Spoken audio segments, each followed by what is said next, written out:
Everyone, here Hemlata ma'am is once again with today's lecture.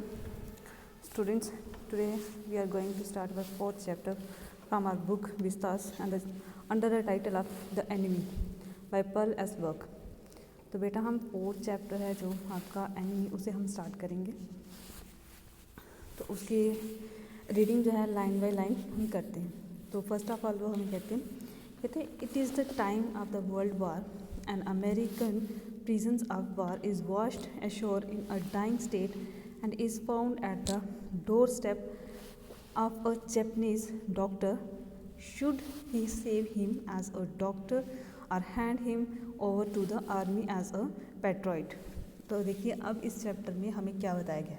पूरे chapter के बारे में ही हमें जो फर्स्ट लाइन जो बताई गई, लाइन्स जो हमें 4 लाइन्स में बताया गया, पूरा जो चैप्टर है इसी के ऊपर बेस्ड है। तो कहते हैं ये जो टाइम था, एनिमी से आप समझ सकते हो कि चैप्टर जो है वो कैसा होगा। एनिमी मतलब जो दुश्मन होता है, ठीक है। तो एनिमी जो है वो आता है कहाँ पर, ये टाइम कब का है, ये टाइम है वर्ल्ड वार का, ठीक है। जब वर्ल्ड वार हुई थी ये तब का टाइम है।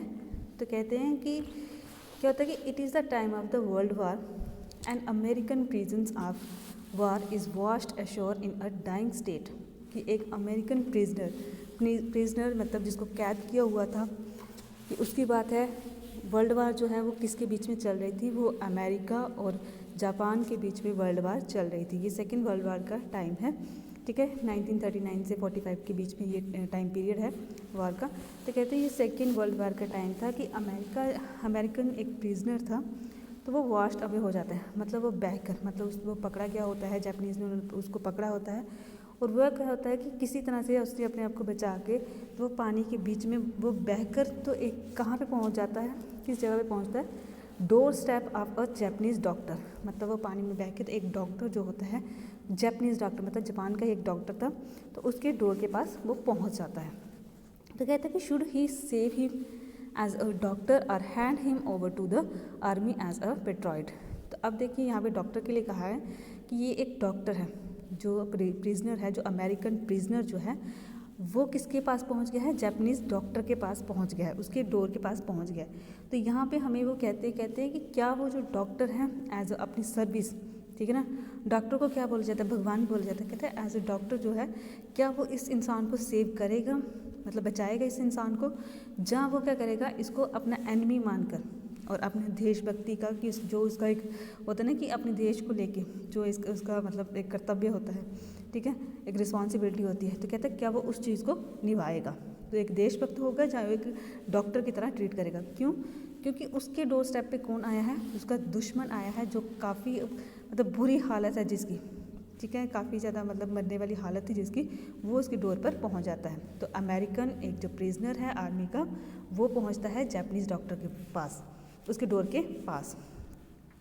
तो वार किसके बीच में चल रही थी, अमेरिका और जापान के बीच में ही चल रही थी। अब यहाँ पे डॉक्टर जो है वो अपनी रिस्पॉन्सिबिलिटी कैसे निभाएगा, जहाँ वो अपने देश के लिए पहले वो काम करेगा, जहाँ एज ए डॉक्टर वो पहले इसको ठीक करेगा।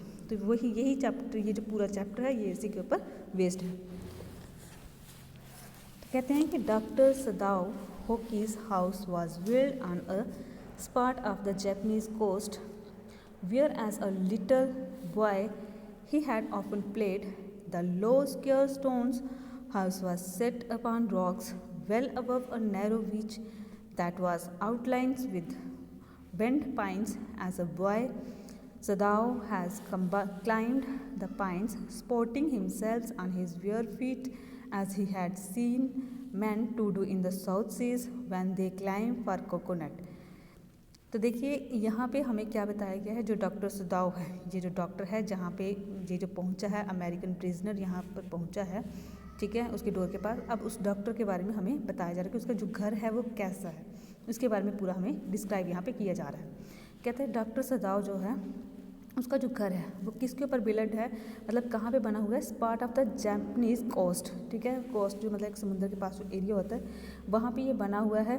कहता है यहाँ पे ये जो छोटा लड़का, ये जो डॉक्टर है यहाँ पे क्या करता था, खेला करता था।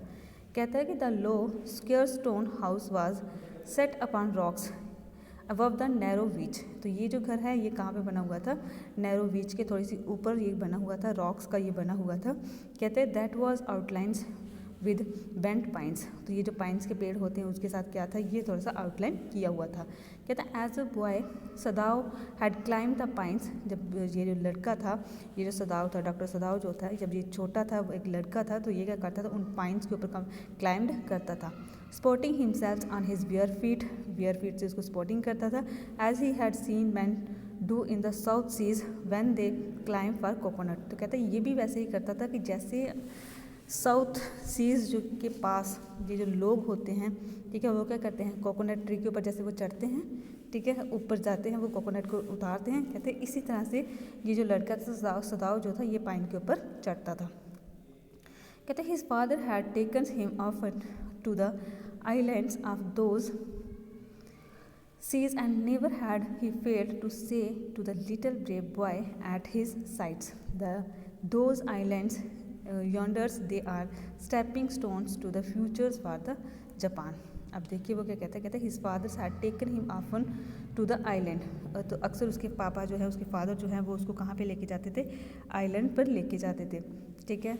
तो कहते हैं कि वहाँ पे वो उसको क्या बोलते थे, ब्रेव बॉय बोलते थे। तो ये क्या करता है, ये कहते थे कि ये क्या है, आइलैंड क्या है, इसका फ्यूचर है, जापान का ये फ्यूचर है। कहता है where shall we step from them, Sadao has asked seriously. तो वो कहते हैं कि आगे हम कहाँ जाएंगे, हमारा स्टेप क्या होगा आगे। सदाव अक्सर अपने पापा से पूछते थे, सीरियसली इस चीज़ से पूछते थे। मतलब वर्ल्ड वार चल रही थी, तो उनको अपने फ्यूचर के बारे में भी नहीं पता था, तो इसलिए उनके बीच में इस तरह की कन्वर्सेशन होती थी। कहते हैं who knows him his fathers had answers who can limit our futures, it depends on what we make it. तो कहता है कि हमारा फ्यूचर क्या होगा क्या नहीं, इसका आंसर जो उसके पापा उसको देते थे कि मतलब इसकी कोई लिमिट नहीं होती है हमारे फ्यूचर की, कि कहाँ पे हम जाएंगे, डायरेक्टली कहाँ पे जाएंगे। कहते हैं ये हमारे ऊपर डिपेंड करता है कि हम क्या करना चाहते हैं अपने फ्यूचर के लिए।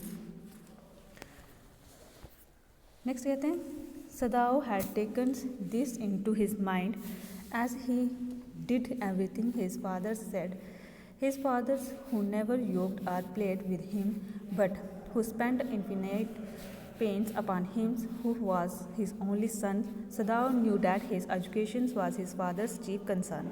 अब देखिए सदाव के बारे में यहाँ पे क्या कहते हैं कि मतलब उसके जो फादर हैं वो इतनी ज़्यादा जोक्स वगैरह नहीं करते थे, सदाव के साथ इतनी ज़्यादा जोक्स नहीं करते थे, लेकिन वो जो उसके फादर थे, सदाव के जो फादर थे, वो उसकी स्टडी को लेके बहुत ज़्यादा कंसर्न थे। उसको ये था कि सबसे पहले कि ये मेरा बेटा जो है ये क्या करे, पढ़े।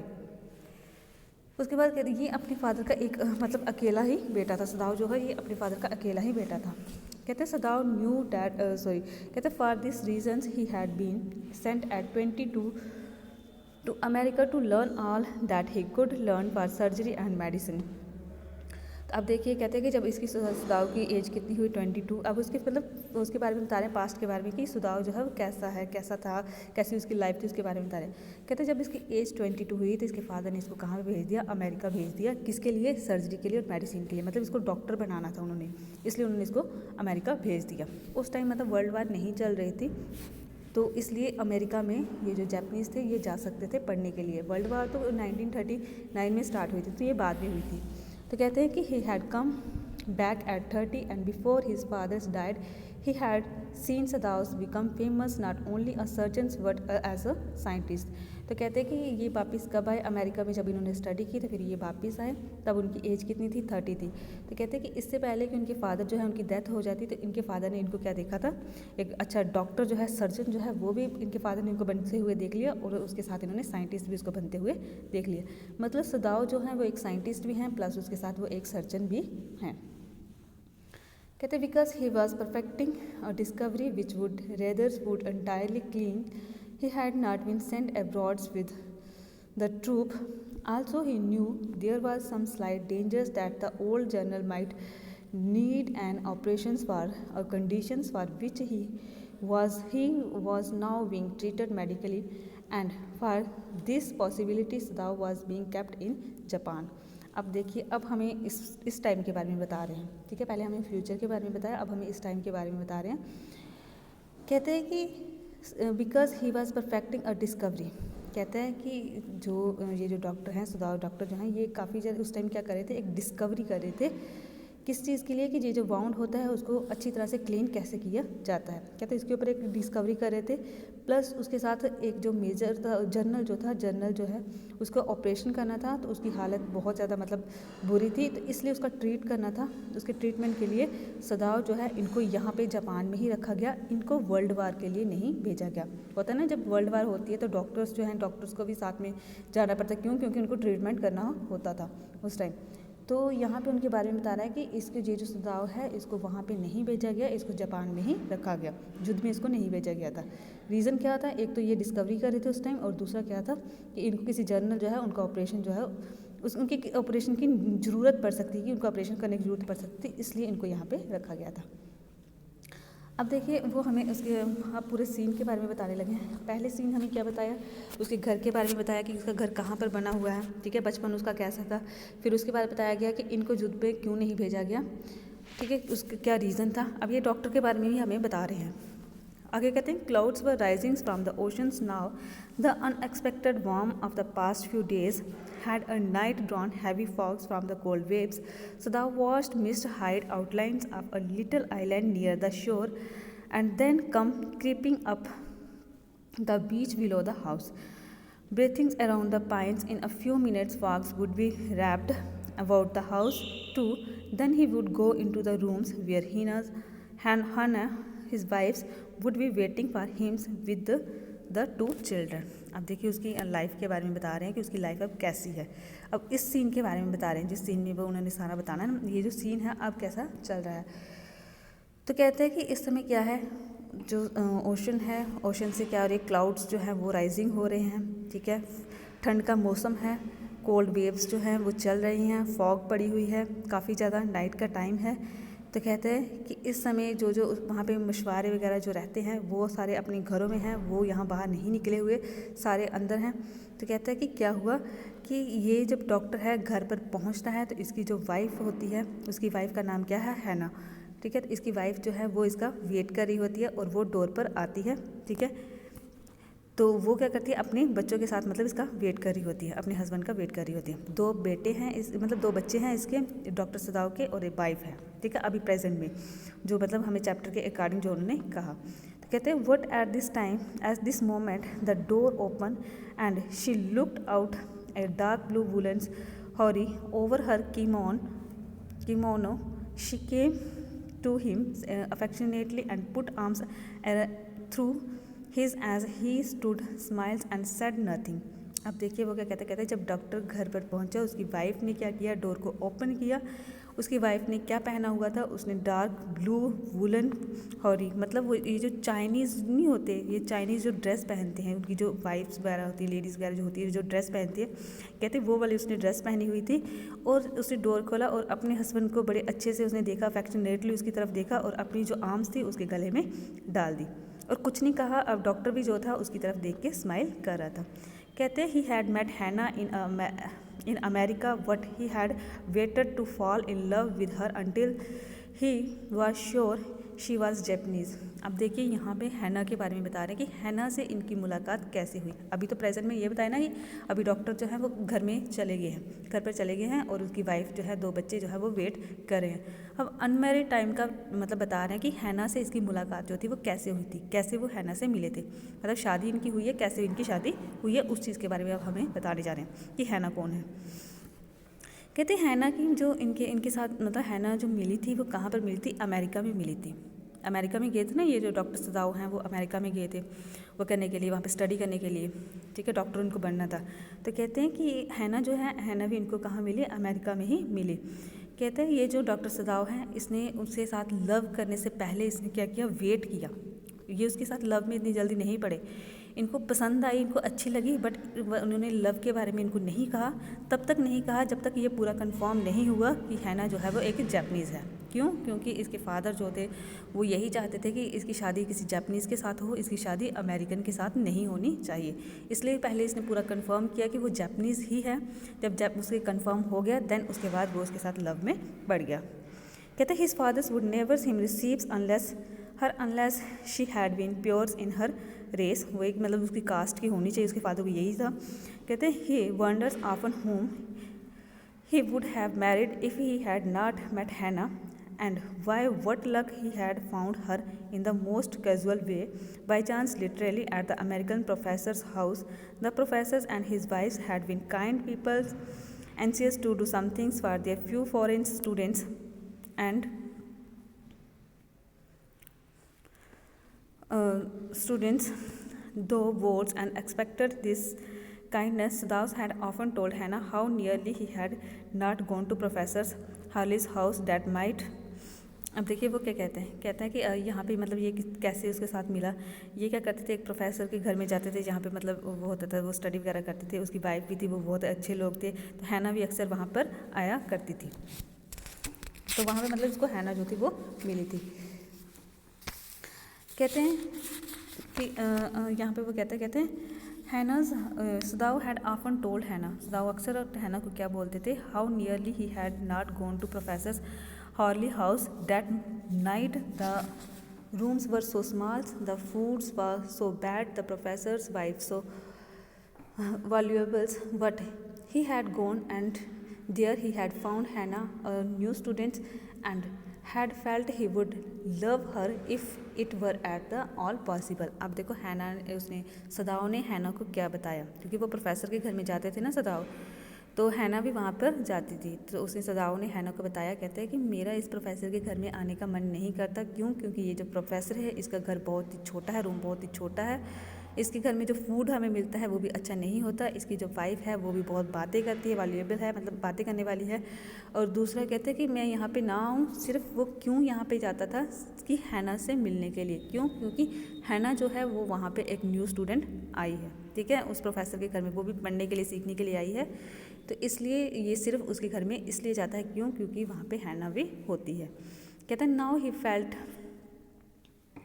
Now he felt her hands on his arms and was aware of the pleasures it gave him, even though they had been married years enough to have the two children, for they had not married heedlessly in America. They had finished their works at schools and had come home to Japan, and when his fathers had seen her, the marriage had been arranged in the old Japanese way. Although Sadao and Hannah had talked everything over beforehand, they were perfectly happy. She laid her cheeks against his arms। अब देखिए वो क्या कहते हैं कि जब मतलब ये इससे मिला है, उसको पूरा क्लियर हो गया ये एक जैपनीज़ है, हैना भी, तो कहते फिर भी इन दोनों ने अमेरिका में शादी नहीं की।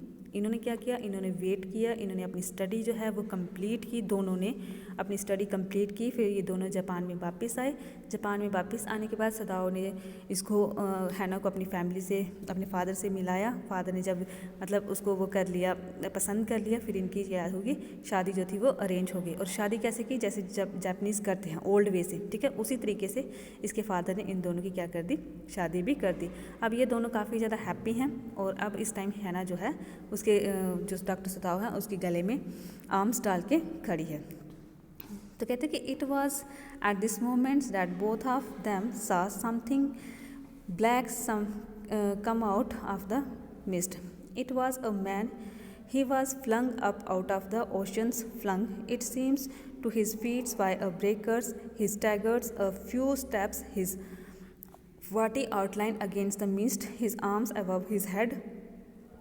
Then he curled mist hid him again। अब देखिए क्या वो कहते हैं। अब पहले हमें किसके बारे में बता रहे हैं, पूरे डॉक्टर के बारे में, डॉक्टर की फैमिली के बारे में, कैसे उन्होंने स्टडी की, कैसे वो हैना से मिले, अपनी वाइफ से मिले। इस टाइम वो मतलब उसके साथ खड़े हैं, हैना के साथ कहाँ पे खड़े हैं, मतलब अपने घर पर खड़े हैं, ठीक है। डॉक्टर बाहर से आए हैं, हैना जो है वो डोर ओपन करती है और उसके मतलब आर्म्स जो है वो डाली हुई हैं उसके अराउंड।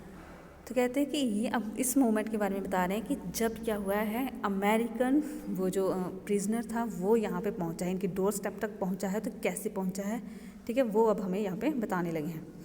कहते हैं it was at the moment that both of them saw something black come out of the mist. कहते हैं इस टाइम क्या है, दोनों जब खड़े हैं तो दोनों ने क्या देखा कि एक ब्लैक सी चीज़ जो है वो एक जो धुंधला सा, वहाँ पे जो धुंध सी पड़ी हुई है वहाँ से बाहर आ रही है। इट वॉज अ मैन, तो दोनों ने देखा कि दोनों वहाँ पे क्या है, एक इंसान जो है, इन्होंने थोड़ा सा उसको देखा। कहते हैं he was flung out of the oceans flung, it was seems to his feet by the breakers, he has staggered few steps, his body outlined against the mist, his arms above the head, the curls mist hit him again। तो मतलब इन दोनों ने जब ये खड़े थे, door पर खड़े थे, तो इन दोनों ने क्या देखा कि एक आदमी जो है वो इनकी तरफ आ रहा है, थोड़ा सा धुंधला सा लगा, थोड़ा सा स्टैगर करता हुआ, मतलब थोड़ा सा लंगड़ाते हुए, जिससे अच्छे से चला ना जाए। कहते हैं इस तरह से वो आदमी जो था वो इनकी तरफ आ रहा था।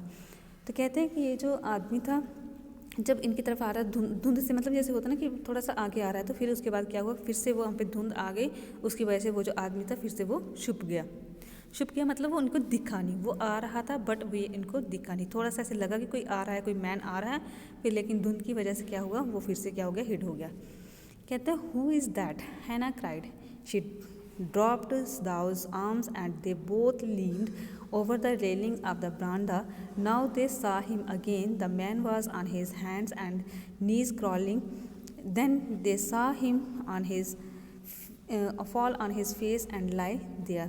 अब देखिए क्या हुआ। कहते हैं कि हैना जो है वो जब उसने उस आदमी को देखा, वो कहती है ये कौन है, ठीक है। तो उसके बाद उसने क्या किया, वो जो आर्म्स थी उसको नीचे उसने किया, उसके बाद वो रेलिंग से दोनों नीचे उन्होंने देखा, ठीक है। वो रेलिंग पर खड़े थे, रेलिंग से उन दोनों ने नीचे देखा, बरामदे की जो रेलिंग थी उससे तो उन्होंने देखा कि नाउ दे सा हिम अगेन, फिर से वही आदमी जो था उनको दिखा। वो जो आदमी था वो कैसे आ रहा था, क्रॉलिंग करते हुए आ रहा था, मतलब वो काफ़ी ज़्यादा उस आदमी को लग गई हुई थी, चोट लगी हुई थी, जख्मी था वो आदमी। तो कहते हैं वो जो आदमी था वो क्या कर रहा था, वो क्रॉलिंग करता हुआ आ रहा था, उसके हैंड्स और जो नीज थे वो क्रॉलिंग कर रहे थे, और वहाँ तक पहुँचते हुए वो नीचे गिर पड़ा। वो जो आदमी था वो नीचे गिर पड़ा, मतलब इस आदमी को काफ़ी ज़्यादा चोटें लगी हुई थी, तो यहाँ तक पहुँचते पहुँचते वो नीचे गिर पड़ा। कहता a fisherman perhaps, सदाउ said, washed from his boat, he ran quickly down the steps and behind him Hannah came, her wide sleeve flying a mile or two away. On the either sides there were fishing villages, but there was only the bare and lonely coast, dangerous with rocks।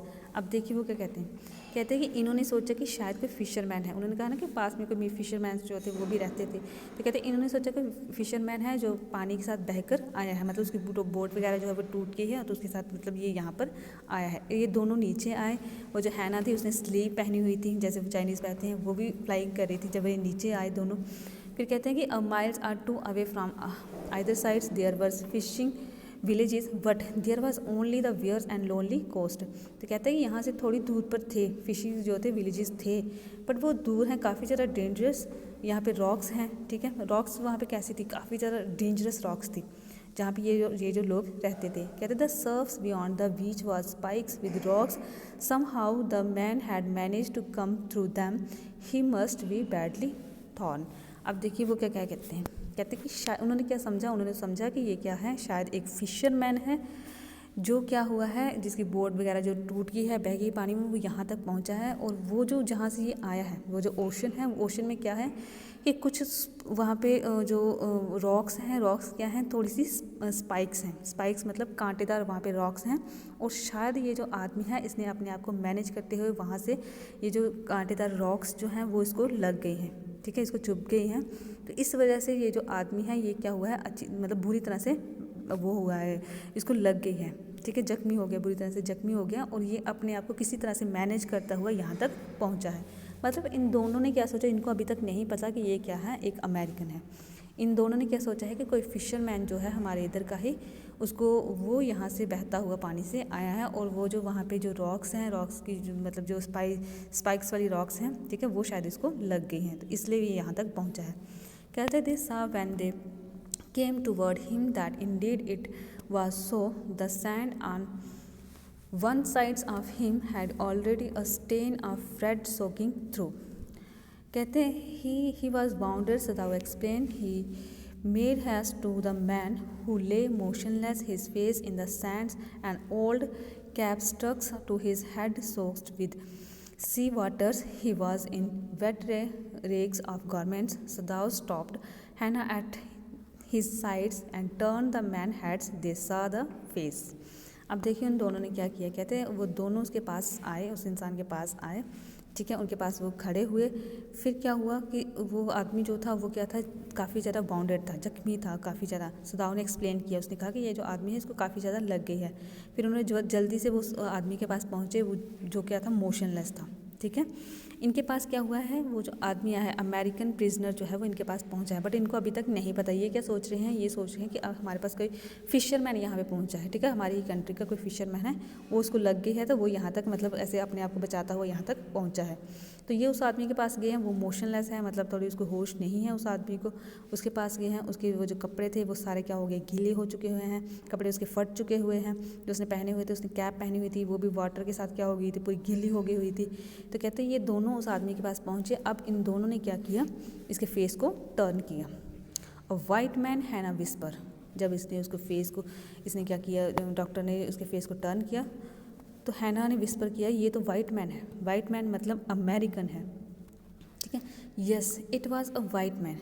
The wet cap fell away and there was his wet yellow hairs long as though for many weeks it had not been cut, and upon his young and tortured face was rough yellow beards. He was unconscious and knew nothing that they did for him.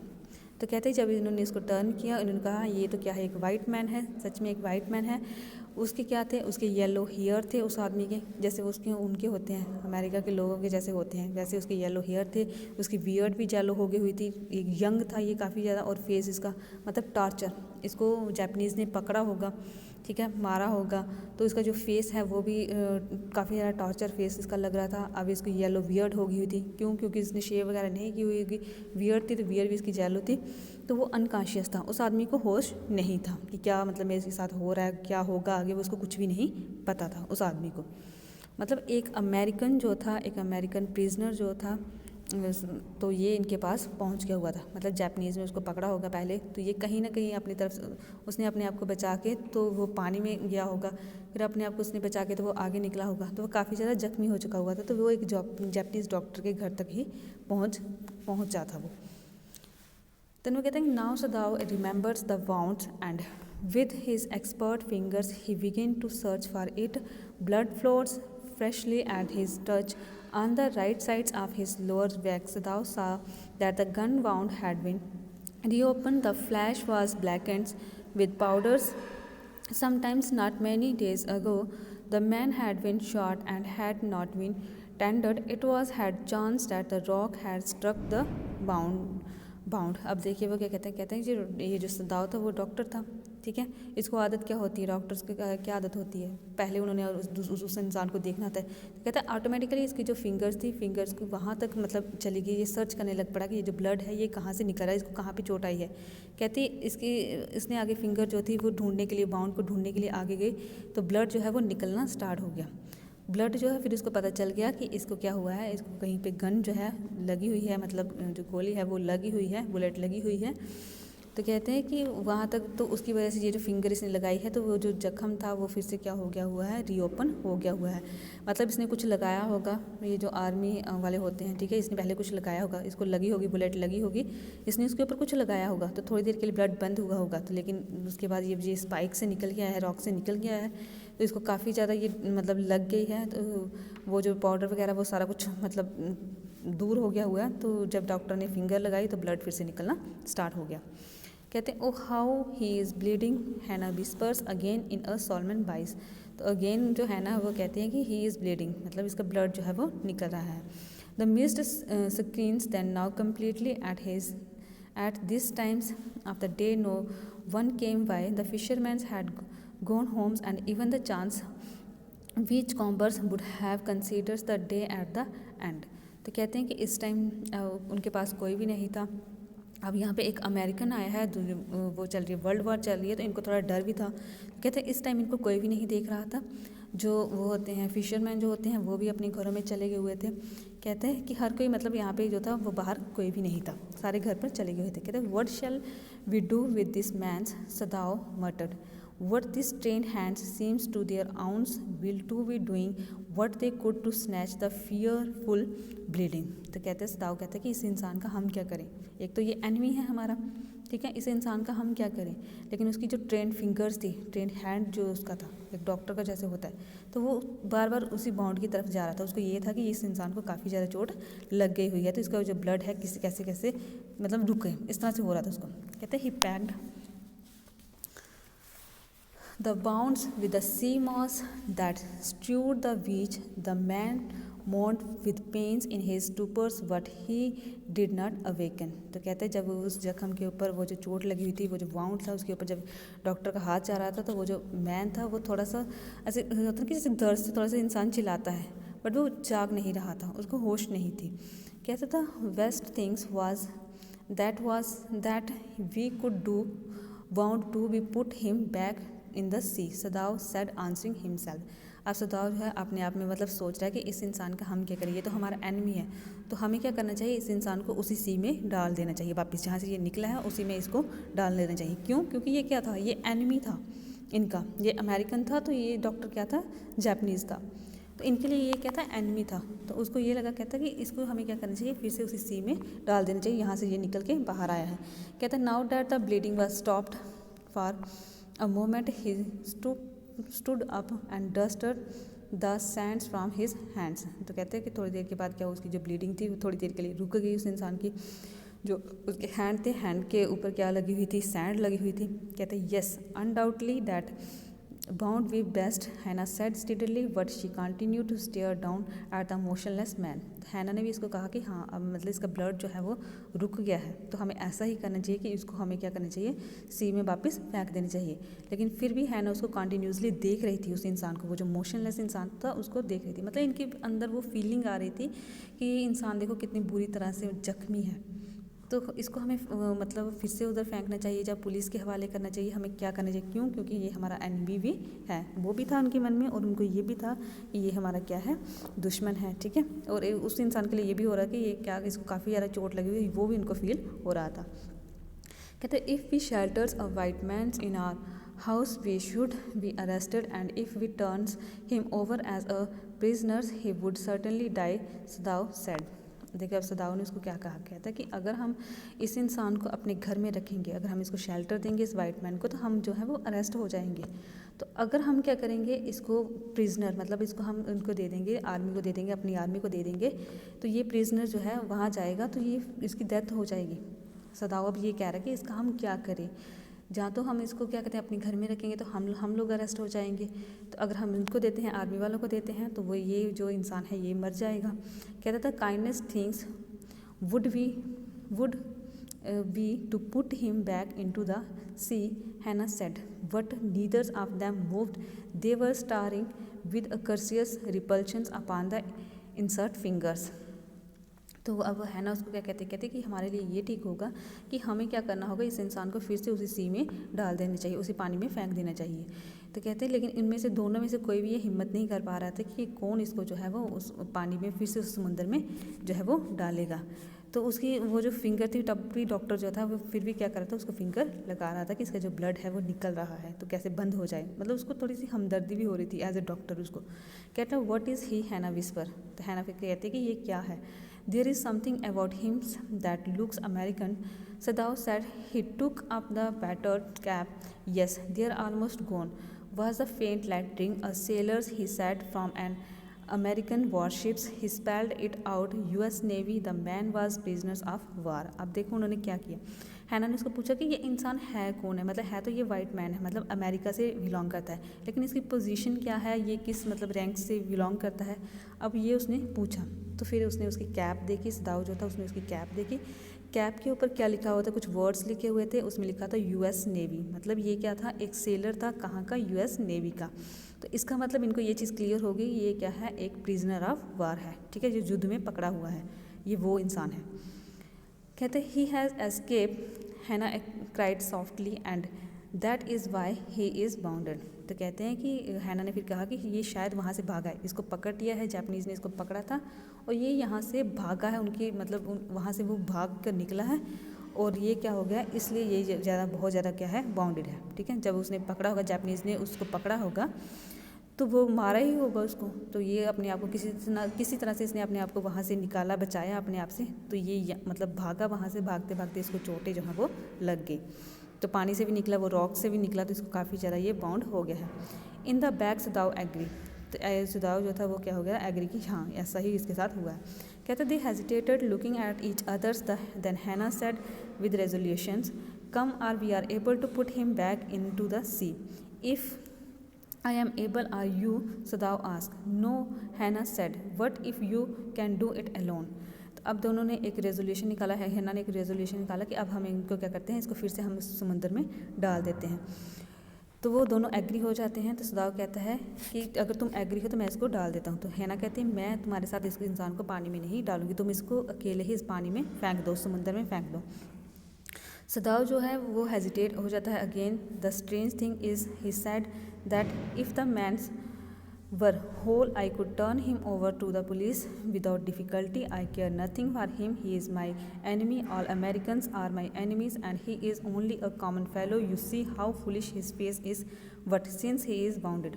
तो अब देखो सदाव क्या मतलब सोच रहा है कि उसको डिफ़िकल्टी हो, वो उसको भी नहीं फेंक रहा, समुद्र में उसको नहीं फेंक पा रहा ये भी कि मैं इसको फेंक दूँ, इस इंसान को, ये एनिमी है। वो सोच रहा है कि हाँ ये हमारा एनिमी है, अगर मैं इसको पुलिस के हवाले दे देता हूँ ये मेरे लिए ठीक होगा। क्यों? क्योंकि अमेरिकन जो है वो हमारे क्या है, एनिमी है। तो अगर मैं इसको पुलिस के हवाले देता हूँ तो मेरे लिए गलत नहीं होगा। फिर भी उसको ये चीज़ हो रही है कि ये इंसान क्या है, बाउंडेड है, जख्मी है ये इंसान, उसके मन में ये फीलिंग आ रही है।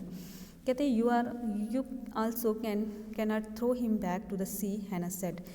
Then there is only one thing to do, we must carry him in to the house. तो अब देखिए हैना ने उसको कहा कि ना ही तुम इसको फेंक रहे हो, ना ही मैं इसको फेंक पा रही हूँ समुद्र में वापस। तो एक काम करते हैं, हम इसको अपने घर पर ही ले जाते हैं। हैना उसको कहती है अपने हस्बैंड डॉक्टर सदाव को।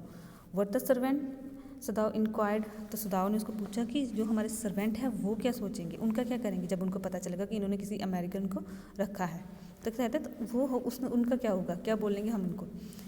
कहते हैं we must simply tell them that we intend to give him to the police as indeed we must. Sadao we must think of the childrens and your positions if it would dangers all of us if we did not give this man over as a prisoners of war। तो कहते हैं कि अब वो कहते हैं कि जब उसने पूछा ना, सदाव ने उसको पूछा कि हम सर्वेंट्स का क्या करेंगे, सर्वेंट को हम क्या बताएंगे। तो हैना उसको कहती है हम उसको सिंपली अपने सर्वेंट को हम कहेंगे कि ये जो इंसान है इसको हमने क्या करना है, पुलिस को देना है। और हम सच में ऐसा करेंगे, ये जो इंसान है इसको हम क्या करेंगे, पुलिस के हवाले कर देंगे बाद में। और हमारे चिल्ड्रन जो है वो भी मतलब सेफ़ रहेंगे, हमारी पोजीशन भी सेफ रहेगी। तो हमें इसको क्या करना होगा, पुलिस के हवाले करना होगा। मतलब उसके पहले जख्म को थोड़ा ठीक करेंगे, उसके बाद इसको क्या करेंगे, पुलिस के हवाले कर देंगे। Suddenly सदाव agreed, I would not think of doing anything else. तो सदाव जो है वो भी एग्री हो जाता है, वो कहता है कि इसके अलावा हम कुछ और कर भी नहीं सकते। Thus agreed together they lifted the man. He was very light, like a fowl's that had wings, half staffs for a long time until it is only feathers and skeletons. So his arms hanging, they carried him up the steps and into the side door of the house. This door opens into a passage, and down the passage they carried the man toward an empty bathroom. It had been the bedroom. It had been the bedrooms of the Sadav's fathers, and since his death it had not been used. They laid the man on the deeply matted floor. Everything here had been Japanese to please the old man, who would never in his own home sit on a chair or sleep in a foreign bed. Hannah went to the walls cupboards and slid back a door and took out a soft quilt. She hesitated. The quilt was covered with flowers, silks, and the linings was pure white silk.